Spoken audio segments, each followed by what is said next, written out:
Hello and welcome to episode 27 of Tall Guy Talks Travel with Rick Doherty. Of course, I am your host, Rick Doherty, and today I will be joined by our good friend, Sarah from Seattle. We will be discussing how to start the process of planning your next Disney vacation. There are a lot of things to consider, and today we're only going to be scratching the surface. Of course, I am an authorized Disney travel planner. I can walk you through all of the steps we're going to be talking about today and some other factors that we will not get the chance to talk about in this conversation. My services are always 100% free to you, and I am not limited to Walt Disney World and Disneyland. I can help you with your next Disney Cruise Line, Universal Orlando Resort, Universal Hollywood, New York City, Las Vegas, or almost any other type of vacation. Email me at rick@eartotheretravel.com, rick@eartotheretravel.com, or call 727-507-3123, 727-507-3123. It would be my absolute honor to help make the magic on your next vacation, and it would really help the show. Some other ways to help the show are to like, subscribe, and comment on this episode, and to share this and other episodes of Tall Guy Talks Travel with Rick Doherty with your friends. It has been such an honor to see how much you've all helped this show grow in such a short time, but like Alexander Hamilton, I will never be satisfied, so let's keep building this community. For videos, pictures, blogs, and live streams, check out my social media, facebook.com/eartothererick, twitter.com/rick_ear, instagram.com/rickear2there, and twitter.com/TGTT podcast. Now it's time to welcome back Sarah from Seattle. Sarah, how are you doing today? I'm doing wonderful. How are you doing today? I am doing excellent. We have a fun topic today, and I think an important topic for the show. When you are planning a Walt Disney World or a Disneyland vacation, there are a lot of questions that you have to ask yourself that I don't think people talk about enough, and decisions that you have to make when you're doing that vacation. And I thought for today's episode, we would just go over some of those because I'm obviously a travel agent, so I'm doing these things all the time. Sarah, every time she goes to Walt Disney World or Disneyland, it is a vacation, and she doesn't just go as like an annual pass holder who can just go for a day or two. So I think this is an important topic. I'm just going to get this part of it out of the way. As I just mentioned, I am an authorized Disney travel planner. Anytime you're thinking about trying to figure out the answers to some of these questions, I can help, and my services are always 100% free to you. Shoot me an email, rick@eartotheretravel.com, rick@eartotheretravel.com, or give me a call, 727-507-3123, and I can help you go over some of these questions and find the travel plan that is perfect for you. But right now, the first thing I want to start with, Sarah, when somebody says, okay, I want to go to Disney, I want to experience Walt Disney World, the first question is, how far ahead of time should I start planning? When you would go to Walt Disney World, how far ahead of time did you start planning for it? That's a great question. Every time we've gone, we start planning because, we are on the other side of the country. We start planning about a year in advance. Yeah, we want to make sure we have everything aligned when we get there. We don't want to just kind of wing it and hope for the best. So we usually start about a year, 9 months to a year before we plan on going. For somebody who's not used to planning a Disney vacation, for somebody who's never gone before, that might seem like an excessively long amount of time. It is not. Sarah's actually almost getting her trips in under the gun by planning about a year to 9 months out from a Walt Disney World vacation. I suggest the second you think you know you want to go, that's when you need to start planning it, because you can book hotels, tickets, park pass reservations. You can do all of these things very, very early for a Walt Disney World vacation. And here's a really cool thing. If you use me as your travel agent, or if you do it by yourself, whatever you do, you can put down a $200 deposit and lock in that vacation So you can know a year in advance, 15 months in advance. You can know when you're going. You can have everything planned. You can start saving for it. So you can put down that $200 and just every couple of months just pay off a little bit more and a little bit more. That helps you financially because it makes it easier to plan that way. But it also helps you get everything locked down so you know what you're doing and you can start preparing the other aspects of the vacation.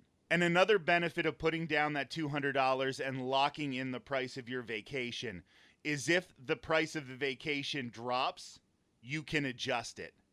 But if the price goes up, and it will go up a lot of the time, a lot of the conversation we're going to be having today surrounds money and how much stuff costs. So it is important to know the most you will pay for that trip versus knowing that you might be able to save some money on it. But when we start talking about when to go, so maybe you're planning a year out, 15 months out, maybe you're Sarah and you're cutting it closer with 9 months out or whatever. What time of year is going to be best for your family? When should you go? Now, somebody like Sarah, we're going to talk about her particular situation now when she starts to think about when she's going to go to Walt Disney World next, because now she has a kid, so there are issues to take into consideration there. So let's actually start with that. Sarah, talk about, as a mom, some of the considerations you have to think about when you're planning a Walt Disney World vacation. Yeah, so especially now having a kid. Before we could go whenever we wanted. It was awesome. We just had to request it off work. No big deal. We usually like to go for our birthday. Me and my sister both have birthdays in September, so we go around then and get to go around Halloween. But now with a kid, we have to deal with school schedules. We have to deal with, do we really want to go in the summer when it's really hot and crowded? Same with breaks and things like that. So those are the big considerations now that we have kind of had to sit down and think about, do we want to go more in the spring now? Do we want to still aim for September and take the kiddo out of school for a week? Like, what do we want to do? It is a really hard question to try to figure out when you have kids because I know there are a whole bunch of schools who got a lot tighter about this stuff after, for example, I was a kid. Like, my parents pulled me out every once in a while so we could go to Walt Disney World. I figure it's a great learning experience for the kid, not just the Walt Disney World trip, which you could make that argument, but just explaining how something like a Walt Disney World vacation costs money and you're trying to maximize the value that you get out of a trip. It's almost teaching a kid the value of money. Like It really because is. because the amount that you quote unquote save is astronomical going at a time when there's not school. The difference in crowd levels, even right now, like it's August now, and the parks are crowded. They are crowded right now. They're starting to get back to attendance levels that aren't looking like last year at this time, and the parks are packed. I mean, there's video of Universal every day with lines that are stretching out for it looks like miles just to get into the theme parks, not even to ride something. So there is a huge difference in crowds. If you can go at a time that is not the summer, that is not a holiday weekend, do it. If you are a teacher, if your school is super strict about that kind of stuff, are you still going to have fun going when it's crowded? Of course, you're still going to have fun going when it's crowded. You have to make those decisions based on what you think is best for your family. But if you can go at some of the lower crowd level times, in your opinion, from your travels, Sarah, when have you found to be better times? I found, so I've only been two times a year. I've been in the fall, around September, and I've been in spring over like the spring break week, which is the first time I ever went. And I found, even though it's raining a lot of the time because it is technically hurricane season in September, um, the crowd levels aren't bad because we usually go right around the time school starts. So unless it's a weekend and there's a lot of locals or people from that area visiting, we don't have a lot of long waits. They're usually, I mean, the biggest thing is you just got to duck the rainstorms as they come. But being from Seattle, I'm not, we don't worry too much about that. Um, but yeah, that seems to be for our family has been a really good time to go. Even a lot of families who are willing to pull the kids out of school don't do it the first few weeks of school. No, So don't do that definitely makes early September a prime time to go to Walt Disney World. It is usually one of the best times. I know when we used to go on vacations before we lived down here and just go basically every week, we like to go the first week of October. This year, with the 50th anniversary of Walt Disney World, and October 1st is actually the official anniversary of Walt Disney World, obviously that's no longer a low crowd level time. This year, October is packed the whole way through, but it used to be that first week of October used to be a really, really fun week to go. You could be at Magic Kingdom on whatever anniversary it was. You know, I've been there on like the 45th or something like that, and the 48th anniversary. Not a lot of people really cared about it back then. This year they will care about it, and it's a whole different thing. But I agree, that is probably when you're picking the very, very prime time. It would be early to late September, maybe some years creeping into the first week of October. As I try to dodge minefields on the internet, I'm going to say that ends usually most years around whether you call it Indigenous Peoples Day or you call it Columbus Day, whatever you call it, that is usually when the crowds start to pick up for Halloween, and then the holiday season is around that holiday, whatever you call it in your neck of the woods. Some other times that I find it's not really bad are February, if you avoid President's Day, and if you avoid the Princess Half Marathon weekend. Those 2 weekends can be very crowded, but you can find some weeks in there that aren't necessarily as packed. There are some weeks in January that are also okay. There, you definitely want to avoid Martin Luther King Jr. Day weekend. You also want to avoid the Walt Disney World Marathon, and obviously New Year's goes a few days into the new year. So just keep all of that in mind. One way to tell what the crowd levels are going to be like when you are going to Walt Disney World is the price. When you are looking at the price of your vacation, the cheaper it is, the better the vacation you're going to have, because that means Disney is not expecting to have the crowds. When they're charging you $260 for Pop Century, that means the parks are going to be crowded. So I definitely recommend looking at those prices, or I really recommend having your travel agent look at those prices and let you know when Disney doesn't think it's going to be crowded, because that's who matters, is what Walt Disney World thinks, because they do so much research into this that when you see a deal, that is when you want to go. If Disney announces the summer fun deal, they don't have as many people going in the summer as they expect. Those are things that you really, really want to check into when you are traveling. So one of the reasons we have chosen to go, speaking of like the summer deals and things like that, is that it seems too that when we go, it's not only are the prices lower, like we talked about, but also you get a lot of cool perks. So before it was the free dining plan was an awesome perk that helped us save money when we were there, or the free the memory maker package. And so there were a lot of little perks that they were throwing in. So we were like, oh, sweet, when we go. And then we knew for the years that we went after that, we'd watch for things like that. And so that definitely is super helpful to look for those little perks they're throwing in. We are going to talk about the dining plan a little bit later in the episode, but that is a really good point that Sarah makes. Disney doesn't do the free dining plan if they expect the parks to be crowded, because that's not going to make them money. They do the free dining plan when they're trying to entice you to go. When they are trying to entice you to go, that means the parks are not going to be as crowded.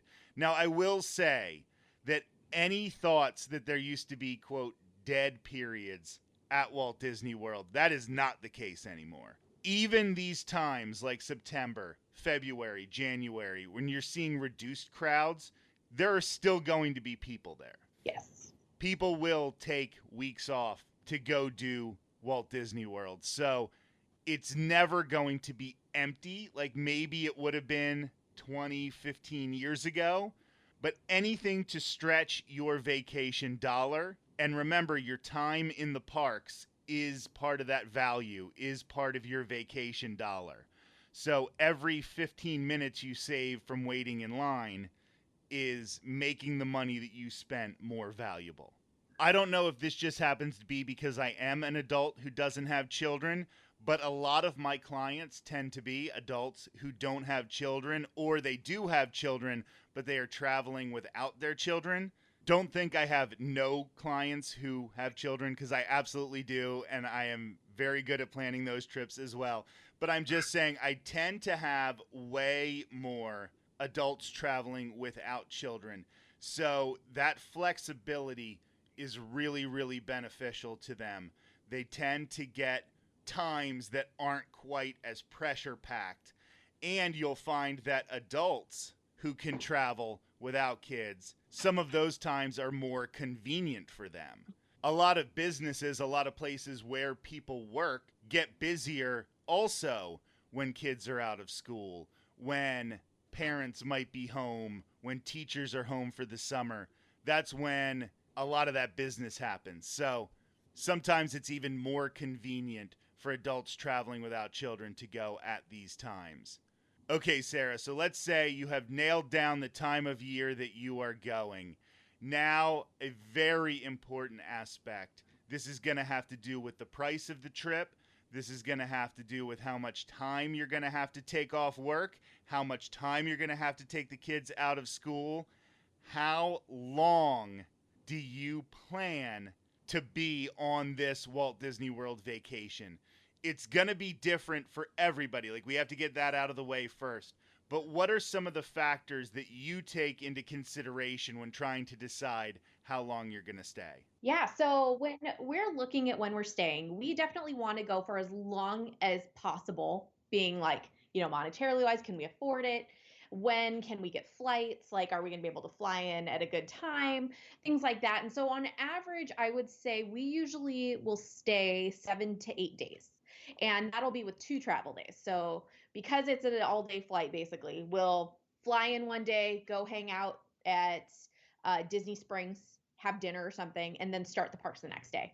And then same with the day that we leave, that is the day that we are focused on, wrapping up any loose ends, maybe go to Disney Springs again before our flight out, depending on what time we go. So because of the distance we're going, usually about 7 to 8 days is the most realistic for us for time off work and vacation time that we can save up, things like that. I know often I will be talking to people who are starting the process of planning a Walt Disney World vacation, and they will say to me, I want to do everything, when I ask them how long they want to be there.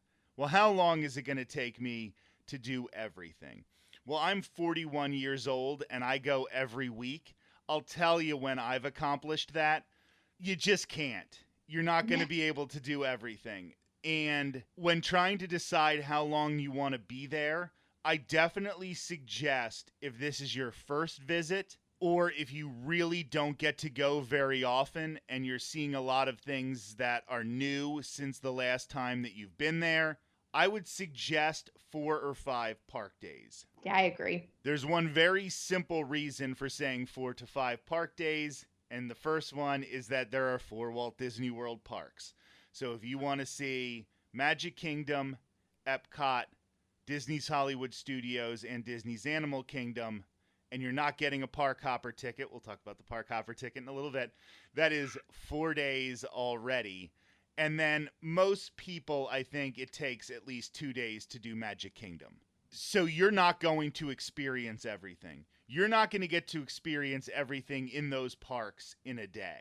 But that could give you a really good sense of what these parks are, so the next time you go, you know the things that you can skip, or you know the things that you don't want to do next time, or the things that you want to do twice.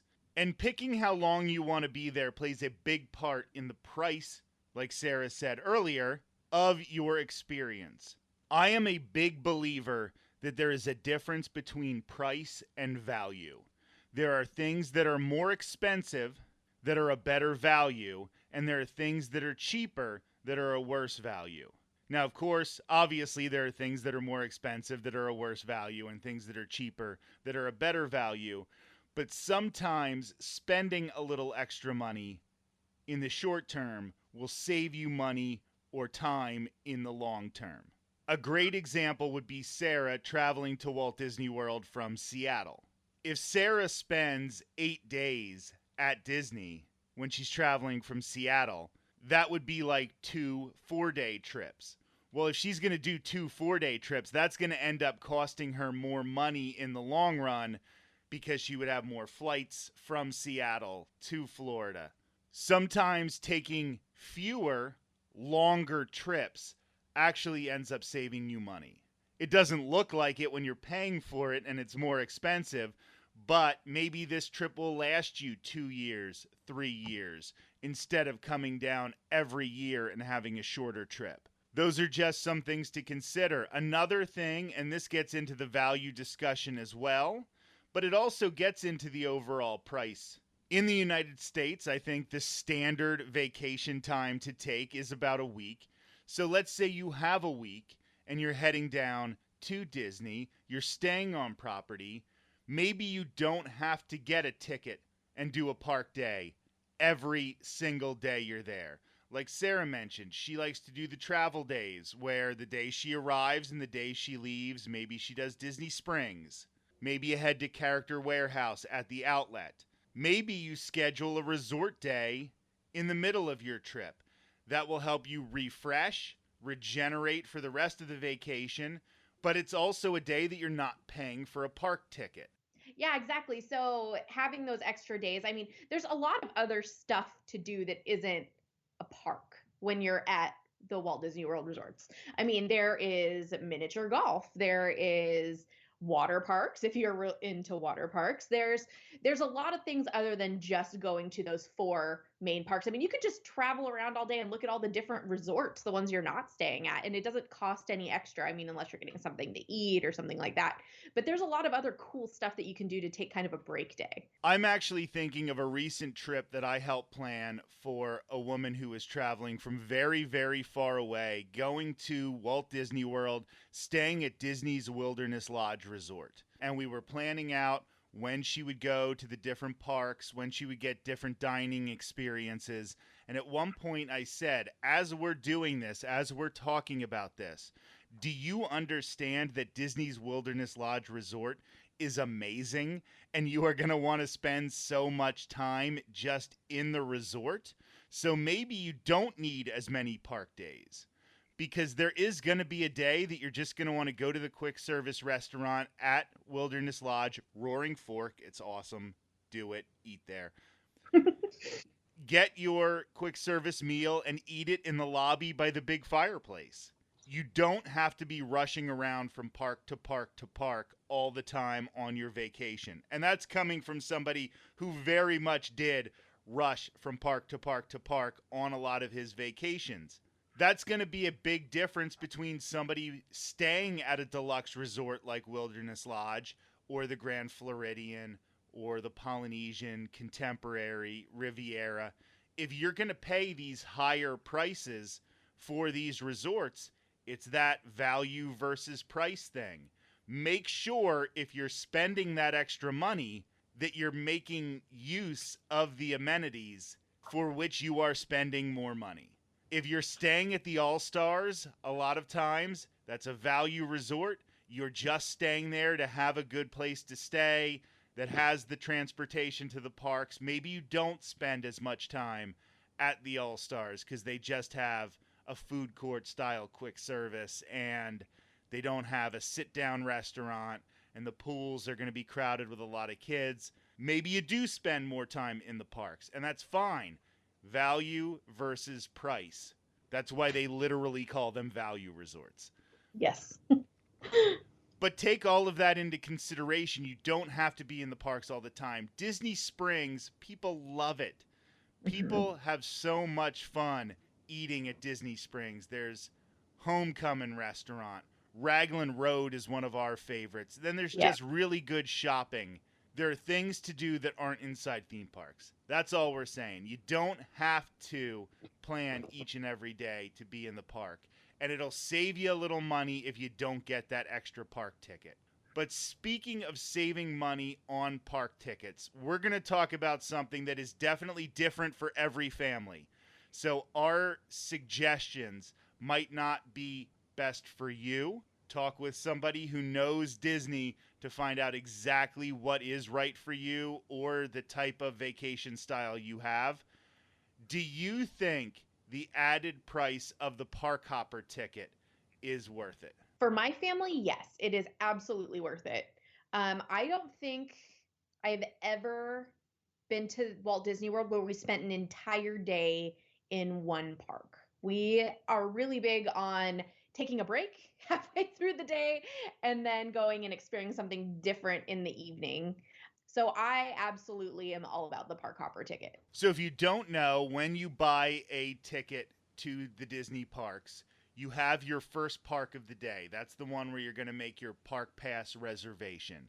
So let's say you have Magic Kingdom on Monday and Hollywood Studios on Tuesday. That's going to be your first park of the day. But you can get a park hopper ticket, which costs more money.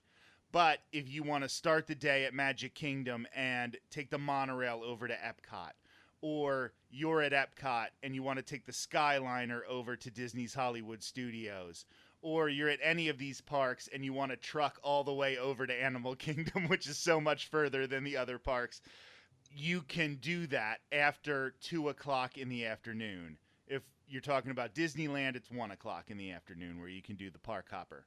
It does cost more money, so you have to take that into consideration, and it's not an inconsequential amount of money. The longer your trip is, the less of a difference it makes to get the park hopper ticket. And that's basically because Disney knows that the shorter your trip, if you do a park hopper ticket, you might not have to go as many days because you could get all 4 parks in 2 days if you have a park hopper ticket.